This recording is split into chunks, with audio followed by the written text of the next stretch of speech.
Lakini pia nichukue fursa hii kutoa masikitiko yetu kama chama makubwa sana.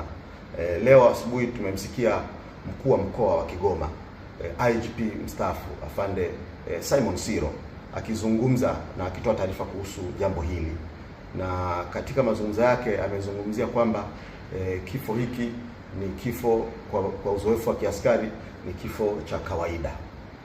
Hili jambo si sahihi. Kauli hii ni kauli batili, na tafadhali IGP mstaafu usiparamie mambo kwa namna hii. Jambo hili tumekubaliana na tumetaka lifanyiwe uchunguzi.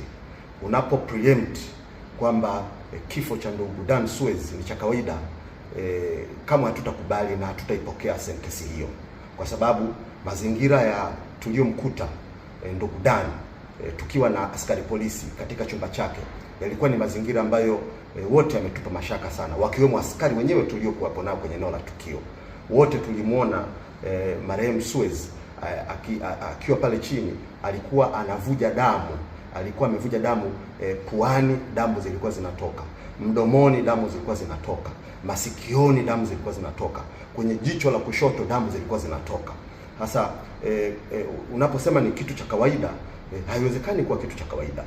What if uchunguzi utakapofanyika ukatuthibitishia kwamba huyu ndugu alikula kitu au alikunywa sumu ambayo ndio ikasababisha mishipa ya damu ipasuke kwa spidi kubwa ya namna ya jinsi ilivyotokea. Wote tumejiuliza ni kitu gani hicho kinachoweza kusababisha mishipa ipasuke, damu zitoke kwenye matundu yote, katika kichwa, machoni, jicho la kushoto, masikioni, mdomoni, puani. Hatuwezi kusema kwamba kifo hiki ni cha kawaida.